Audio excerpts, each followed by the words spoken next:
everybody, I-84 here. We're Zaddy.com, TWE Explorers. We are in Ashmont section of Boston. I haven't been over here much, but there is something very unique in this section of Boston. You can't find many other places. And it's part of the transit system, part of the T.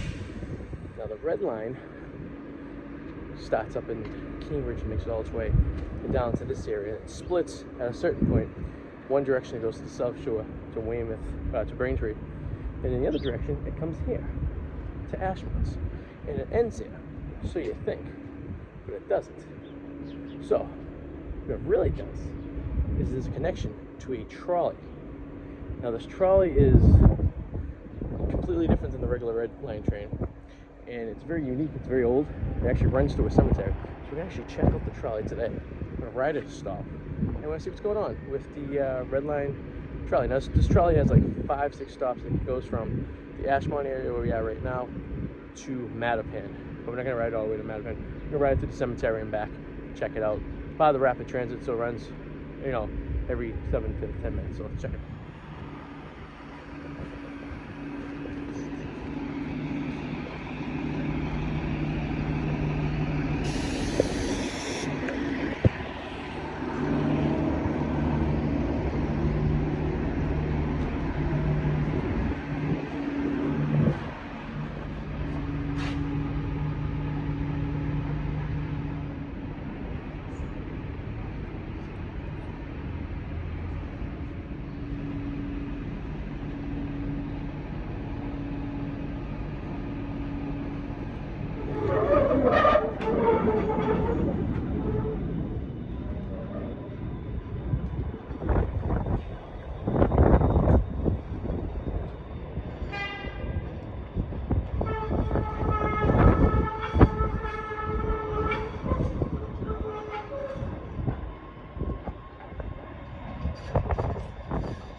Sure how often they run, so we're gonna give it a few minutes to see if we can get on one and go a stop.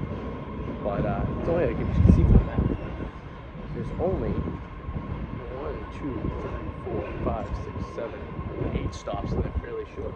This section right here, when it goes through Cedar Grove, actually goes through a cemetery, which is pretty cool. I think it's the only rapid transit in the country that goes through a cemetery. So, but it's these cool little old trains, which I just don't know why they kept them. I guess for the history aspect of it, maybe. Why didn't it just continue extending the actual red line? It just stopped here. And so I just looked up some history on these things. Been running since 1929. It would stop here and then essentially connected in this area to Hilton, which is another town on the other side of Boston. So pretty interesting. Using traditional streetcars. These are the cars I assume that were used quite often, probably in public transit back in the day. Standing gauge railroad. Unique turnaround here, which is pretty cool. Yeah, it's just a very unique type of transit in the city that you typically don't see, you know, compared to the other rapid transit. Now it looks like this is relatively new. It's new concrete here. So I wonder if, yeah, this all looks new. This looks all fairly new construction. So I wonder if it just died here and then turned around and went the other direction. But it looks like it's a unique turnaround to make it a little bit easier to keep the flow of traffic going. Yeah, so this is brand new. You know, it even looks like it's really, really new, to be honest with you. So this, I think at one point the trains just kind of stopped and parked and turned around and went the other direction, and that was it. And I think this little turnaround kind of helped things out a little bit.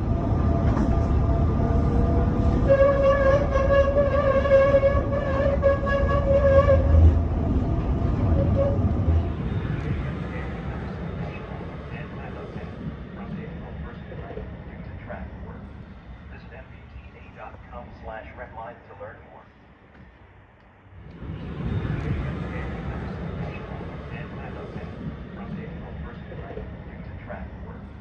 Visit MBTA.com/redline to learn more.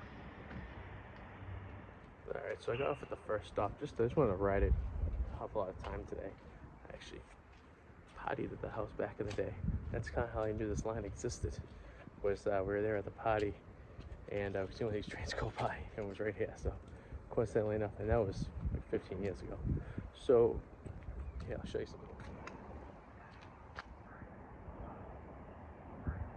All right, so there's the train tracks going through. We didn't ride it all the way, but we could have. I'm going to show you. It runs literally right through a cemetery that's on the top of the street over here, which is pretty funny. And apparently, you know, obviously, cemetery's been here forever, but to have to put the train line through it, I guess you had no choice. I would imagine that the cemetery was probably as large as it was. The train was first put in, but it is now still extended over. You just walk up the street over here, and then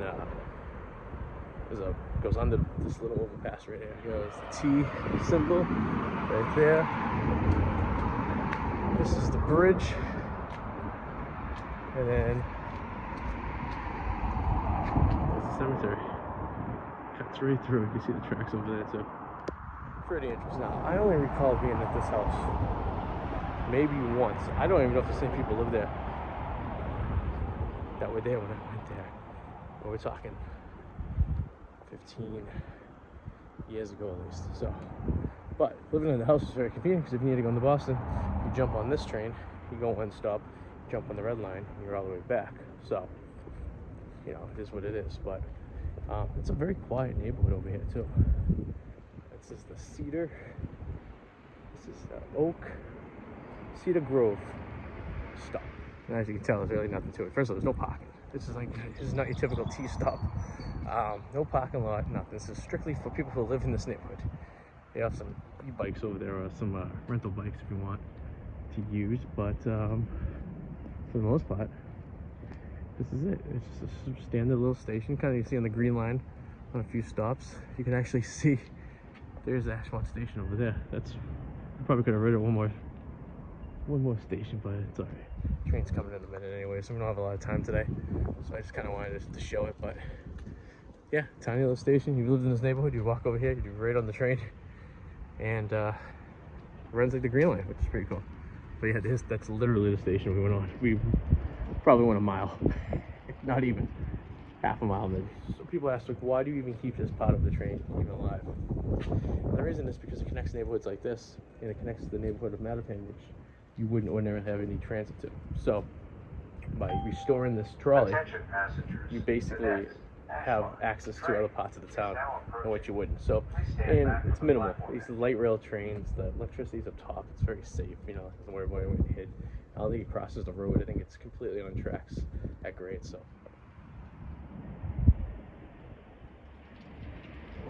excuse the wind, but that concludes the Mattapan. Just come right by us in the back right here.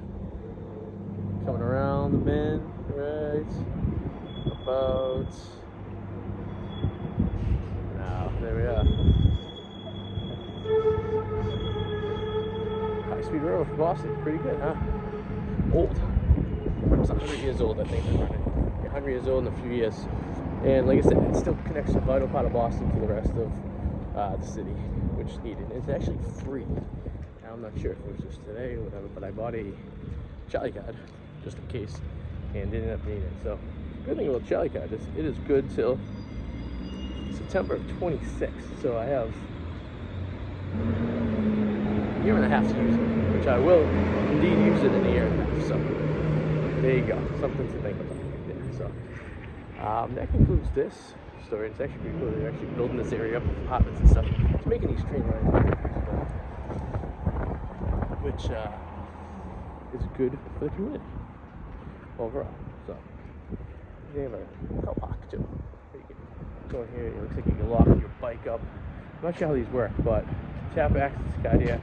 I think you need a rent it, you need to pay for it or something like that. But usually like a little area where you can park your bikes and secure them up and stuff like that, which is pretty cool too. So if you're riding your bike to the station, you don't want to take it all the way to work. Let's see what they got for us. I see wine, so that's always a good sign. They're actually putting some nice restaurants over there, which would be really, really cool for the area. Sorry, it's so loud. Yeah. It's Well, I hope you guys enjoyed the little ride on the Boston's high-speed Mattapan line on the old trolley cars, 100-year-old trolley cars. They look like, some of them look like they're original too. They're in rough shape. But if you want to do this, it's like 7 stops. It seems to be free. You get on here at Ashmont station. You take the red line all the way to Ashmont, and then you get off, and the trolley pickup is right here. This is definitely newer because I'm trying to remember. I've driven by this before, and none of these buildings were here. So this is all, and we're talking probably, I don't know, maybe 7 years ago, maybe more. I don't know. But this is all definitely, it looks like they're building a new train yard for the red line as well. That's like this all area they were been laying out over there. So cool. It looks like they're really bringing this area up a little bit, which is nice because this wasn't always the greatest area of Boston. But if they're putting apartments and people are living here and people are using the train, and the train station's nice, everything's kept up. And even that neighborhood that I went into after this stop, it's a quiet little neighborhood. It's like you don't even know you're in Boston. You think you're in the suburbs, but that Cedar Grove area, which is pretty cool. So things to think about. Goes to a cemetery. Maybe we'll ride it all the way through one of these days. We're tight on time today, but I just wanted to check this out and share this with you guys. So thank you guys for watching. Please subscribe, and I'll see you guys soon. Bye.